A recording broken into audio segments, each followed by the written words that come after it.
నమస్కారం, four sides టీవీకి స్వాగతం. నేను విజయ్ శంకర్. ముందుగా ప్రేక్షకులందరికీ విశ్వవసునామ ఉగాది సంవత్సర శుభాకాంక్షలు. హెడ్లైన్స్ చూద్దాం. మరి కాసేపట్లో హుజూర్ నగర్కు సీఎం సన్నబియ్యం పంపిణీకి శ్రీకారం.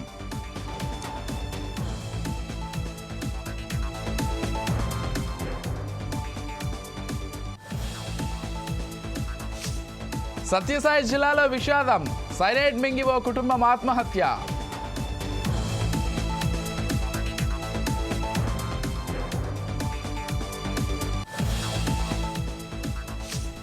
మచిలీపట్నంలో టిట్కో గృహాలు ప్రారంభించిన మంత్రి కొల్లు రవీంద్ర.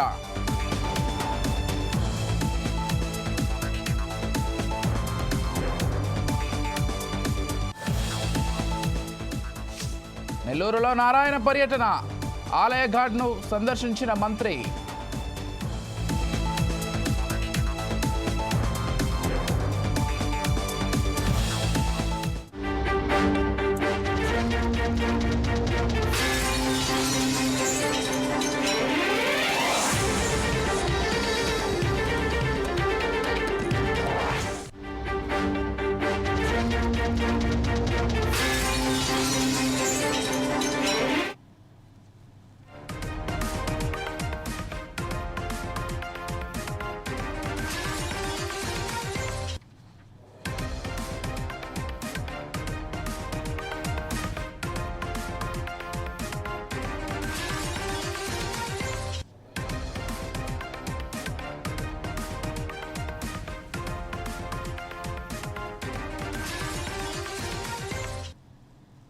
బ్రేకింగ్ న్యూస్ చూస్తున్నాం. సీఎం రేవంత్ రెడ్డి కాసేపట్లో సూర్యాపేట జిల్లా హుజూర్ నగర్కు వెళ్లనున్నారు. ఈ మేరకు ఇవాళ తెల్ల రేషన్ కార్డుపై సన్నబియ్యం పంపిణీ పథకాన్ని అధికారికంగా ప్రారంభించనున్నారు. ఇందుకు సంబంధించి సివిల్ సప్లైస్ అధికారులు ఇప్పటికే భారీ ఏర్పాట్లు చేశారు. కాసేపట్లో బేగంపేట్ ఎయిర్పోర్ట్ నుంచి సీఎం రేవంత్ రెడ్డితో కలిసి మంత్రి ఉత్తమ్ హెలికాప్టర్లో హుజూర్ నగర్కు చేరుకుంటారు. ముందుగా ఆసియా ఖండంలోని అతిపెద్ద కాలనీని నిర్మాణాన్ని పరిశీలించనున్నారు.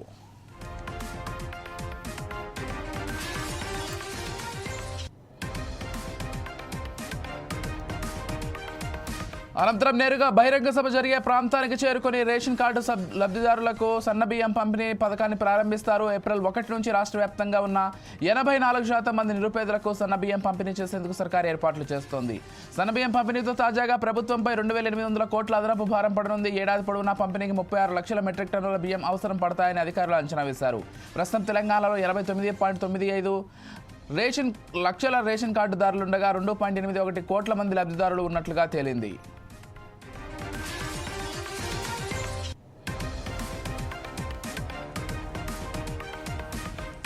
రైట్కి ఇదే అంశానికి సంబంధించి మరింత సమాచారం మా ఇన్పుట్ ఎడిటర్ శ్రీనివాస్ అందిస్తారు. చెప్పండి శ్రీనివాస్, రేవంత్ రెడ్డి పర్యటనకు సంబంధించి అదేవిధంగా ఈ రోజుతో సన్నబియ్యం పంపిణీ కార్యక్రమాన్ని కూడా మొదలుపెట్టనుంది కాంగ్రెస్ సర్కార్. దీనికి సంబంధించినటువంటి పూర్తి డీటెయిల్స్ ఏంటి? ఏదైతే ఈరోజు ముఖ్యమంత్రి రేవంత్ రెడ్డి సూర్యాపేట జిల్లా పర్యటన పెట్టుకున్నారు. ప్రధానంగా చూసుకుంటే కనుక హుజూర్ నగర్ లో భారీ బహిరంగ సభ ఏర్పాటు చేశారు. హుజూర్ నగర్ ఈ భారీ బహిరంగ సభ ద్వారా ఆ వేదిక నుంచి పేదలకు సన్నబియ్య పథకం అందించడానికి ఈరోజు శ్రీకారం చుట్టబోతున్నారు. దాదాపుగా 50,000 మంది భారీ బహిరంగ సభకు హాజరు కాబోతున్నారు. ఏదైతే పౌర సరఫరాల శాఖ మంత్రి ఉత్తమ్ కుమార్ రెడ్డి ఆధ్వర్యంలో ఈ సభ జరగబోతుంది. సభకు సంబంధించి ఏర్పాట్లన్నీ జరిగాయి. ఇప్పటికే సాయంత్రం 6 గంటల ప్రాంతంలో ఈ సభ ప్రారంభం కాబోతుంది. ముఖ్యంగా ఏదైతే రాష్ట్ర ప్రభుత్వం పేదలకు అందిస్తున్న బియ్యం ఏదో బియ్యాన్ని సన్న బియ్యం అందించాలని చెప్పేసి భావిస్తుంది. ఈ మేరకు మొత్తంగా చూసుకుంటే కనుక ఇప్పటి వరకు 84% మంది పేదలు తెలంగాణ రాష్ట్రంలో ఉన్నారు. వారందరికీ కూడా ఈ సన్న బియ్యం పంపిణీ అందజేయాలి అని చెప్పేసి కూడా ప్రభుత్వం భావిస్తుంది. 84% మంది అంటే దాదాపుగా 3 కోట్ల మందికి ఈ సన్న బియ్యం పథకం అందబోతుంది.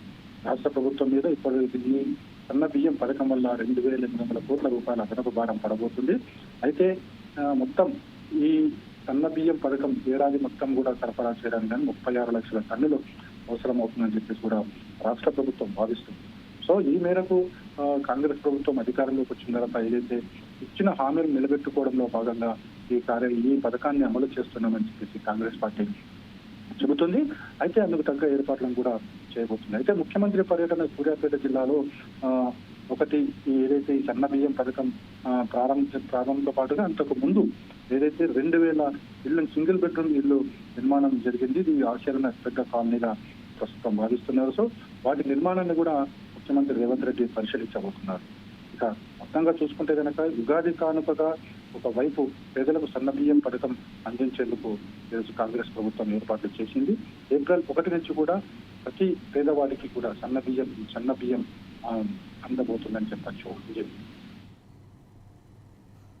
Right, thank you Srinivas.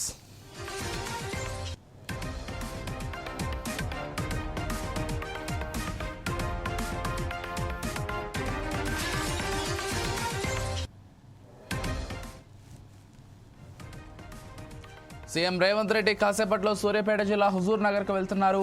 ఈ మేరకు ఇవాళ ఆయన తెల్ల రేషన్ కార్డుపై సన్నబియ్యం పంపిణీ పథకాన్ని అధికారికంగా ప్రారంభించనున్నారు. ఇందుకు సంబంధించి సివిల్ సప్లైస్ అధికారులు ఇప్పటికే భారీ ఏర్పాట్లు చేశారు. కాసేపట్లో బేగంపేట ఎయిర్పోర్ట్ నుంచి సీఎం రేవంత్ రెడ్డితో కలిసి మంత్రి ఉత్తమ్ హెలికాప్టర్లో హుజూర్ నగర్కు చేరుకుంటారు. ముందుగా ఆసియా ఖండంలోని అతిపెద్ద కాలనీ నిర్మాణాన్ని పరిశీలించనున్నారు.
బ్రేకింగ్ న్యూస్ చూస్తున్నాం. శ్రీ సత్యసాయి జిల్లా మడకశిరలో విషాదం చోటు చేసుకుంది. ఒకే కుటుంబంలో 4 బలవన్మరణానికి పాల్పడ్డారు. స్థానిక గాంధీ బజార్లో బంగారం వ్యాపారి కుటుంబం బంగారం తయారులో వినియోగించి సైనైడ్ మింగి బలవన్మరణానికి పాల్పడింది. దంపతులు కృష్ణాచారి సరళమ్మతో పాటు కుమారులు సంతోష్ భువనేష్ ఆత్మహత్య చేసుకున్నారు. ఈ 4 ఇంట్లో విగత జీవితులుగా పడి ఉండటాన్ని స్థానికులు గుర్తించారు. కుమారుల్లో సంతోష్ 10వ తరగతి, భువనేష్ 6వ తరగతి చదువుతున్నారు. పోలీసులు ఘటనా స్థలానికి చేరుకుని మృతుల వివరాలపై స్థానికులను అడిగి తెలుసుకున్నారు. కుటుంబంలో కలహాలు, ఆర్థిక సమస్యలే వాళ్ళ బలవన్మరణానికి కారణమని తెలుస్తోంది.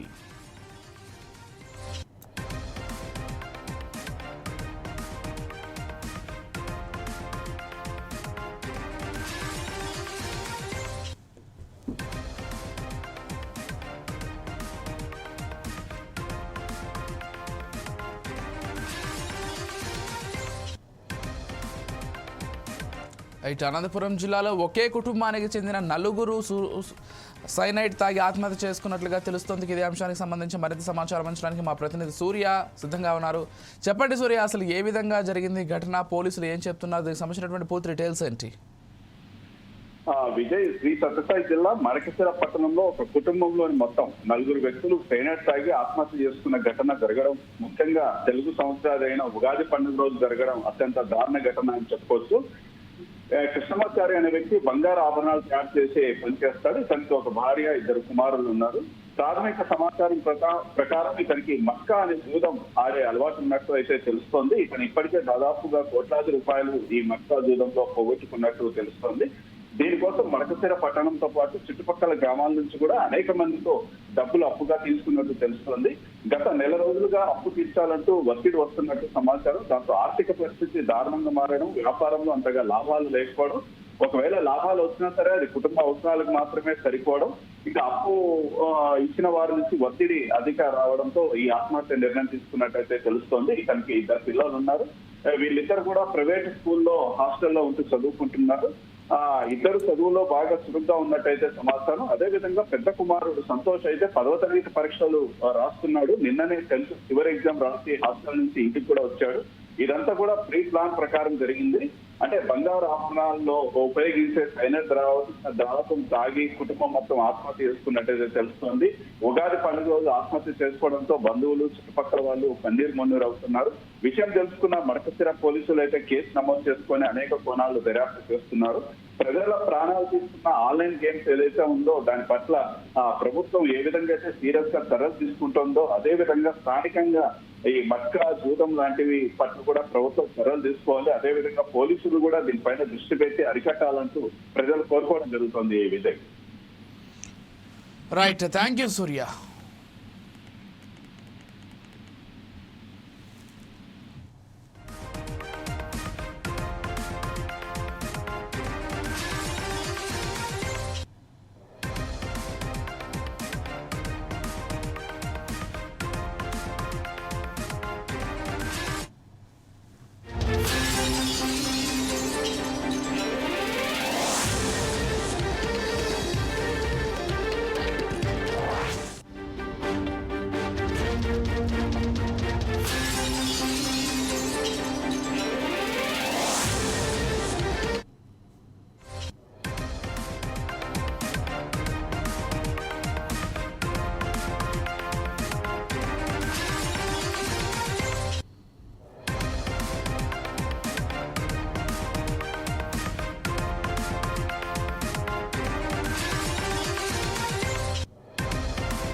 ఉగాది రోజున పేదలకు సాయంపై ఏపీ సీఎం చంద్రబాబు నిర్ణయం తీసుకున్నారు. 38 కోట్ల సీఎం సహాయ నిధి దస్త్రంపై సంతకం చేశారు. దీని ద్వారా 3,456 మంది పేదలకు లబ్ధి చేకూరనుంది. ఇప్పటి వరకు కూటమి ప్రభుత్వం హయాంలో సీఎం ఆర్ఎఫ్ ద్వారా 281 కోట్లు విడుదల చేశారు. అంతకుముందు సీఎం చంద్రబాబు ఉగాది పండుగను ఉద్దేశిస్తూ ప్రసంగించారు. తెలుగు ప్రజలందరికీ శుభాకాంక్షలు తెలిపారు. టీటీడీ అర్చకులు సీఎం చంద్రబాబుకు వేదాశీర్వచనాలు ఇచ్చారు. కార్యక్రమంలో TTD chairman B R Naidu, EO Syamala Rao పాల్గొన్నారు.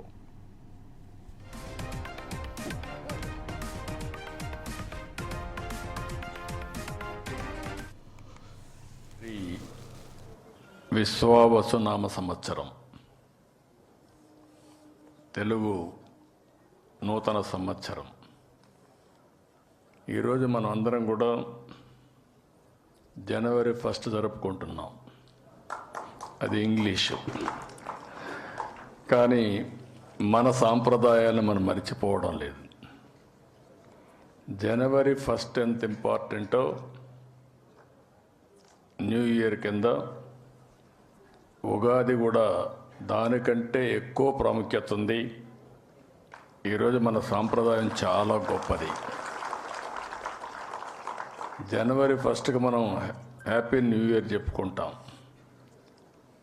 తెలుగు నూతన సంవత్సరం రోజున మీరు చూస్తే మన సాంప్రదాయాలన్నీ ఉట్టిపడే విధంగా ఉగాది పచ్చడితో ప్రారంభిస్తాం.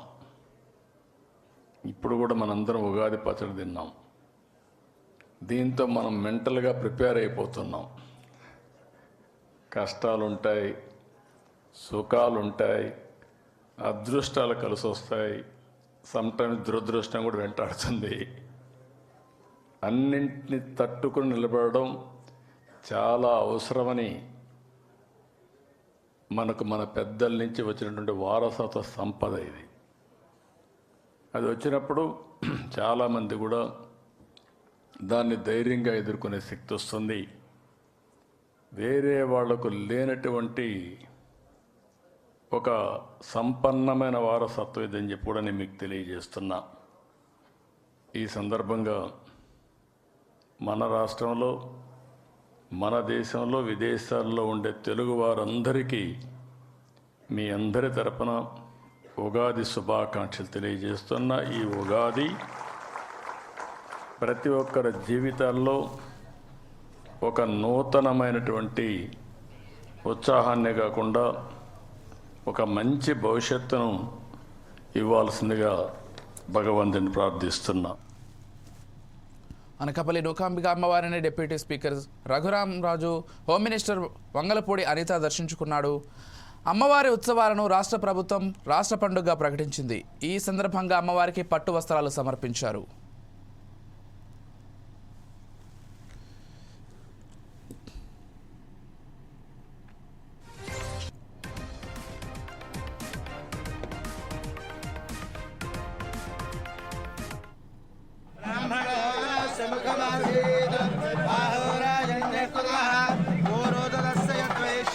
అందరూ కూడా ఆయురారోగ్యాలతో, అష్టైశ్వర్యాలతో మంచిని పంచుతూ ఉండాలని మనస్ఫూర్తిగా కోరుకుంటూ, ఈ సంవత్సరం మన రాష్ట్రంలో అమరావతి పనులకి ఎటువంటి ఆటంకం కలగకుండా పోలవరం పనులు పూర్తి చేసుకుంటూ ఈ రాష్ట్ర అభివృద్ధికి సంక్షేమం గురించి ఏదైతే పాటుపడుతున్నారో మా ఎన్డీఏ కూటమి సీఎం నారా చంద్రబాబు నాయుడు గారికి ఆయురారోగ్యాలు ఇవ్వాలని, అదేవిధంగా రాష్ట్రంలో ప్రజలందరూ సుఖ సంతోషాలతో ఉండాలని మనస్ఫూర్తిగా కోరుకుంటూ, లా అండ్ ఆర్డర్ విషయంలో కూడా అంతా మా కట్టడిలో ఉండాలని మనస్ఫూర్తిగా కోరుకుంటూ ఈ రోజు మీ అందరికీ కూడా మరొకసారి ఉగాది శుభాకాంక్షలు తెలియజేసుకుంటున్నానండి.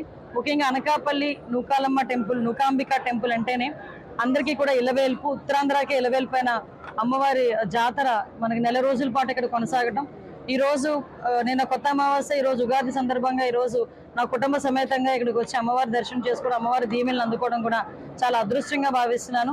అమ్మవారి ఆశీస్సులు అందరికీ కూడా ఉండాలని, మెండుగా ఉండాలని మనస్ఫూర్తిగా కోరుకుంటూ, ఇక్కడ వచ్చిన ప్రతి ఒక్క భక్తులు కూడా ఎటువంటి ఇబ్బందులు లేకుండా చూసుకునే బాధ్యత కూడా గవర్నమెంట్ తీసుకుంటుంది. అదేవిధంగా పోలీస్ సిబ్బంది కూడా అన్నిటికీ కూడా సహకరిస్తున్నారు. ఎవరికి ఏ ఇబ్బంది లేకుండా చూసుకునే బాధ్యత కూడా కమిటీ వర్గం. అదేవిధంగా ఈ సంవత్సరం ఇంత పెద్ద ఎత్తున చేయడానికి గల కారణాలు కూడా మన ఎమ్మెల్యే గారు కొంతల రామకృష్ణ గారి కృషి కూడా ఇందులో ఉంది. దట్టు ఈ రోజు గవర్నమెంట్ కి కూడా అనకాపల్లి వాసిగా, అనకాపల్లి జిల్లా మంత్రిగా నేను నారా చంద్రబాబు నాయుడు గారికి, సీఎం గారికి కృతజ్ఞతలు తెలియజేసుకోవాలి. ఎందుకంటే ఇది రాష్ట్ర పండుగ కింద డిక్లేర్ చేసినందుకు ప్రత్యేకంగా గౌరవ సీఎం చంద్రబాబు నాయుడు గారికి ప్రత్యేకంగా ధన్యవాదాలు తెలియజేసుకుంటూ, ఈ కార్యక్రమాన్ని దిగ్విజయంగా పూర్తి చేస్తే నెల రోజుల పాటు కొనసాగించడానికి రెడీ అయిన మా పోలీస్ సిబ్బందికి, అదేవిధంగా కలెక్టర్ గారికి అందరికీ కూడా మరొక. నెల్లూరులో రంగనాయకుల స్వామి ఆలయ ఘాట్ను మంత్రి పొంగూరు నారాయణ సందర్శించారు.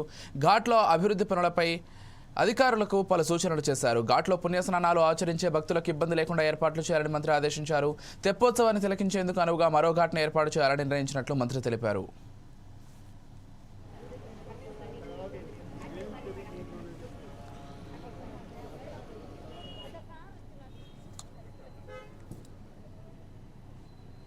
ఘాటు సైజ్ సరిపోవట్లేదు సార్. పెద్ద ఘాటు కట్టమంటే ఒక చక్కటి ఘాటుని డిజైన్ చేసాము. దాన్ని అప్పుడు మొదలుపెట్టడం జరిగింది. సో ప్రభుత్వం మారటం వల్ల అది అసంపూర్ణంగా వదిలేశారు. అయితే మళ్ళీ ఇప్పుడు దాన్ని కంప్లీట్ చేయాల్సిన బాధ్యత ఖచ్చితంగా ఒక మంత్రిగా నాకుంది. దాని మీద ఈరోజు అధికారులతోనూ, ప్రజాప్రతినిధులతోనూ, ఈ యొక్క టెంపుల్ యొక్క అధికారులతో మరియు పూజారులతో అందరితో కూర్చొని డిస్కస్ చేసాం ఏం చేయాలని. ఒక 4 నెలలు ఇది పూర్తయ్యేటట్టుగా చేయాలని అధికారులకు ఆదేశించాను. ఖచ్చితంగా దీన్ని కంప్లీట్ చేస్తాం. అదేవిధంగా ఇంకా కొన్ని సమస్యలు చెప్పారు వాళ్ళు, దాన్ని కూడా సాల్వ్ చేస్తామని చెప్పాం. ఏదేమైనప్పటికీ టెంపుల్స్ని కాపాడాల్సిన అవసరం ఉంది. అది ప్రభుత్వం యొక్క బాధ్యత. అందుకనే 2014-19లో ఇటువంటి టెంపుల్స్, ఇది చాలా పురాతనమైన టెంపుల్. రంగనాథ స్వామి టెంపుల్ అంటే చాలా చాలా పురాతనమైనది. ఇలాంటి టెంపుల్స్కి చేయాలనే ఉద్దేశంతో ఆ రోజు యాక్చువల్గా స్పెషల్గా టేకప్ చేసే వర్క్. తర్వాత గత ప్రభుత్వం దాన్ని మళ్ళా చేసిన వర్క్ని, మిగతా వర్క్ని రివర్స్ టెండరింగ్ అని రివర్స్ చేసింది. రివర్స్ టెండరింగ్ అని ముందు పోతే సంతోషమే. సరే, ఏదేమైనా ముఖ్యమంత్రి గారు నారా చంద్రబాబు నాయుడు గారు యాక్చువల్గా రావటం, ఈ రివర్స్ టెండరింగ్ సిస్టమ్ తీసేయటం జరిగింది. దానివల్ల ఎటువంటి ఉపయోగం లేదు. ఎందుకంటే వర్క్స్ అన్ని డిలే అవుతున్నాయి. ఈరోజు మళ్ళీ దాని టెండర్ని 4 నెలల్లో ఇమ్మీడియట్గా 1 మంత్లో ఆ యొక్క టెండర్ కూడా క్యాన్సిల్ చేయలేదంటే. ఎవరికైతే వర్క్ ఇచ్చారో అది లైవ్లో ఉంది. కానీ వాళ్ళు నేను చేయలేను సార్, ఇప్పుడు అది ఎప్పుడో ఇచ్చిన టెండరు, ఆ వాల్యూతో చేయలేమన్నారు. అందువల్ల క్యాన్సిల్ చేయమన్నాను. క్యాన్సిల్ చేసి మళ్ళీ పిలవమన్నాను 15 రోజుల్లో. ఒక 15 రోజుల్లో టెండర్ పిలుస్తారు. మచిలీపట్నంలో టిట్కో గృహాలను మంత్రి కొల్లు రవీంద్ర, ఏపీఎస్ఆర్టీసీ చైర్మన్ కునకల నారాయణరావుతో కలిసి ప్రారంభించారు. తొలి విడతగా 432 మంది లబ్ధిదారులకు ఇంటి తాళాలు అందజేశారు. ఉగాది రోజున టిట్కోలను ప్రారంభించడం ఆనందంగా ఉందని మంత్రి కొల్లు రవీంద్ర తెలిపారు. అర్హులైన ప్రతి ఒక్కరికి ఇడ్లు ఇవ్వాలని గతంలో 6400 టిట్కో ఇళ్లను నిర్మించామని ఆయన చెప్పారు.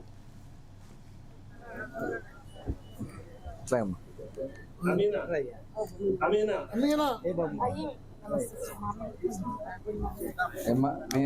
గారు మా ఇంటికి ఇచ్చారు. చాలా సంతోషంగా 2014-19లో గౌరవ ముఖ్యమంత్రి వర్యులు చంద్రబాబు నాయుడు గారు మున్సిపల్ పరిధిలో ఉన్నటువంటి అన్ని మున్సిపాలిటీస్లో G+3 ఇల్లు నిర్మాణం చేయడానికి ఆ రోజు శ్రీకారం చుట్టడం జరిగింది. 2019కి మరి మచిలీపట్నం మున్సిపాలిటీలో ఆ రోజున ఇళ్ళని కూడా కంప్లీట్ చేసాం. దాదాపు 6,400 ఇళ్ళు శాంక్షన్ అయితే 4,000 ఇళ్ళు స్టార్ట్ చేసుకోవడం జరిగింది. బేస్మెంట్ లెవెల్లో కొన్ని ఆగిపోయినాయి. మిగతా ఈ 2,300 ఇళ్ళు పూర్తయినాయి. ఆ 2,300 ఇళ్ళు కూడా ఇవ్వడానికి వైఎస్ఆర్ పార్టీకి ఆనాడు జగన్మోహన్ రెడ్డి కానీ ఆనాటి పాలకులకు కానీ మనసొప్పక కనీసం వీటి వెంక వైపు కూడా చూడకుండా కేవలం రంగులు వేసుకుని ఆనందం పొందారు. ఇవాళ గౌరవ ముఖ్యమంత్రి చంద్రబాబు నాయుడు గారు మళ్ళీ ప్రభుత్వం వచ్చిన తర్వాత మరి ఈరోజు 1,700 మందికి వాళ్ళు తాత్కాలికంగా ఎన్నికల ముందు ఒక 500 మందికి కీస్ హ్యాండ్ ఓవర్ చేశారు సుమారుగా. మేము తిరిగి 1,700 మందికి ఈ రోజున కీస్ అలాగే డాక్యుమెంట్స్ కానీ వాళ్ళందరూ కూడా ఇంటి తాళంతో పాటు పండుగ కానుక కింద అందించడం జరిగింది. నిజంగా చాలా శుభదినం. ఇవాళ ఈ రకంగా ఒక సొంతింటి కళ నెరవేర్చడం అనేది నిజంగా అదృష్టంగా భావిస్తూ మరి మిగిలినవి కూడా ఇంకొక 1,800 ఇళ్ళు కంప్లీట్ చేయాల్సినవి ఉన్నాయి. ఆ 1,800 ఇళ్ళకు కూడా మొన్న గౌరవ ముఖ్యమంత్రి గారికి అలాగే మున్సిపల్ మినిస్టర్ గారి దృష్టిలో కూడా పెట్టి అవి కూడా కంప్లీట్ చేసి ఏదైతే డ్రా తీసినటువంటి వాళ్ళు ఉన్నారో ఆ రోజున 4,200 మందికి దగ్గర